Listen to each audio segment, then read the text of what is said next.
Bonjour à tous et bienvenue sur la chaîne. Aujourd'hui, on parle d'un sujet explosif qui redessine complètement la carte énergétique de la Méditerranée. L'Algérie vient de décider de modifier le tracé de ses exportations de gaz vers l'Italie. Fini le passage obligatoire par la Tunisie? Place à des liaisons directes via Annaba et El Kala, avec des projets sous-marins ambitieux comme Galci.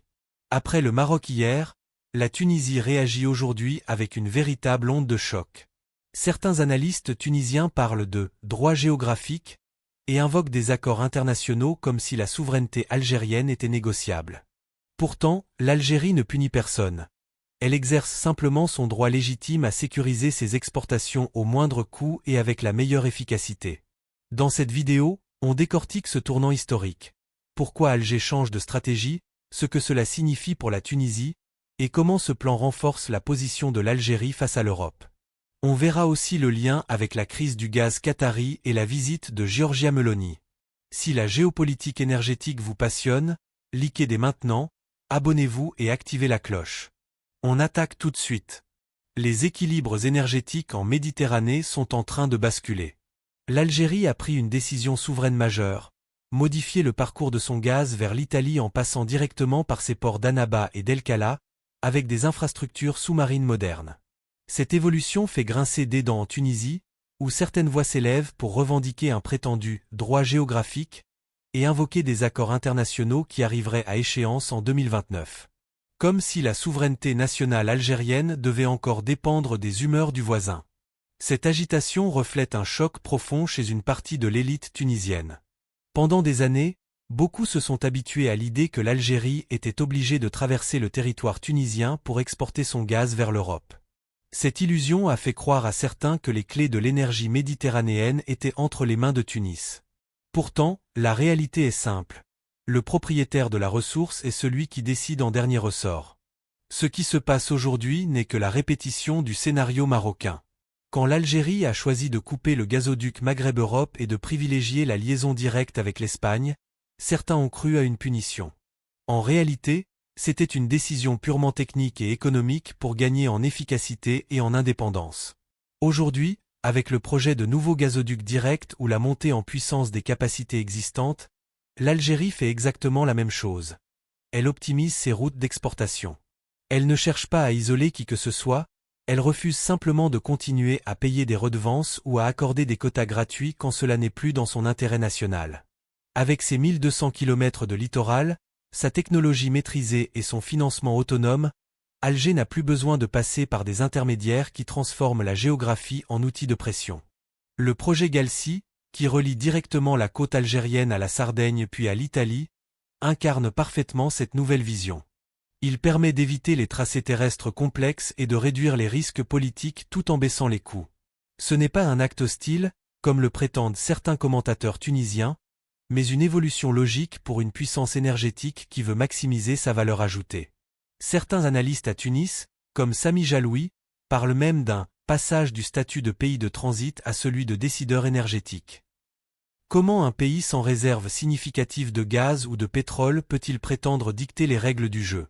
Parler d'hydrogène vert, de câbles sous-marins ou d'électricité solaire du futur est louable sur le papier, mais cela ressemble surtout à une fuite en avant pour masquer la dépendance actuelle et réelle au gaz algérien. Plus grave encore, certaines accusations portées contre l'Algérie, comme celle de « voler les eaux souterraines du Sud », relèvent d'un discours dangereux qui sert des agendas extérieurs visant à semer la discorde dans la région. L'Algérie a toujours été le premier soutien de la Tunisie lors de ses crises énergétiques et financières. Transformer cette fraternité en instrument de chantage géographique est non seulement ingrat, mais contre-productif. L'Algérie ne veut plus entendre le langage des accords complexes utilisés comme prétexte pour limiter sa liberté d'action. Quand il s'agit de protéger les intérêts vitaux de son peuple, elle coupe net toute dépendance injustifiée. Au lieu de remercier pour des décennies de gaz à prix avantageux et de transit stable, on assiste à une véritable hystérie médiatique face à la perte potentielle d'une rente facile. Si la Tunisie possède vraiment une « intelligence » qui lui permet de remplacer le gaz algérien par du solaire ou de l'hydrogène, pourquoi cette panique à l'idée de la fin du contrat en 2029? La vérité est que l'Algérie avance résolument vers une indépendance totale. Le langage des « clés et des serrures » est définitivement obsolète. L'Algérie d'aujourd'hui n'attend plus que quelqu'un lui ouvre la porte. Elle fabrique ses propres portes, plus modernes, plus sûres et directement connectées à ses partenaires. La comparaison avec le Maroc est frappante et devrait servir de leçon à tout le monde. Croire que la position géographique confère une rente éternelle mène inévitablement à l'isolement. L'Algérie n'a jamais fermé de porte, elle en ouvre de nouvelles, conformes à ses intérêts nationaux et à la réalité du marché mondial de l'énergie. Le respect mutuel doit rester la base de toute coopération. L'Algérie restera toujours un frère aîné et un soutien indéfectible pour la Tunisie, mais dans un cadre réaliste où chaque mètre cube de gaz et chaque investissement sert d'abord le peuple algérien. La fin de l'ère de la redevance facile approche.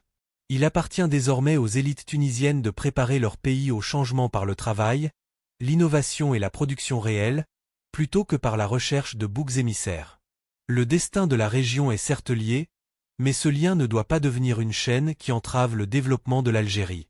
La carte énergétique de la Méditerranée se redessine, et c'est Alger qui tient fermement le pinceau. Ce basculement n'arrive pas par hasard. Il coïncide avec une crise majeure du gaz qatari.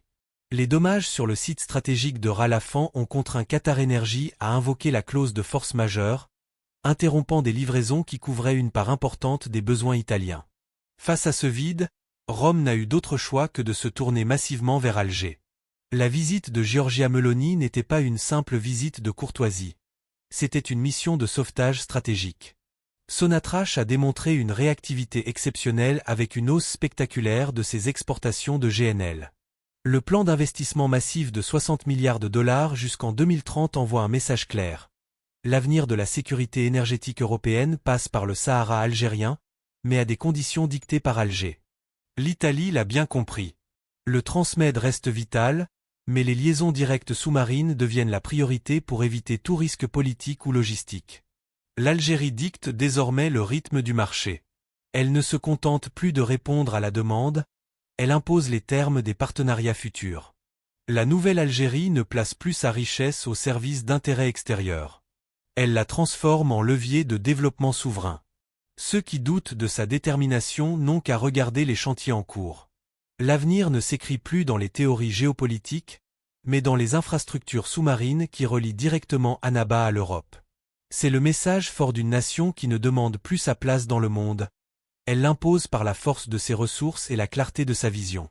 La fraternité maghrébine reste intacte, mais elle doit désormais reposer sur le respect mutuel, sans chantage ni manipulation.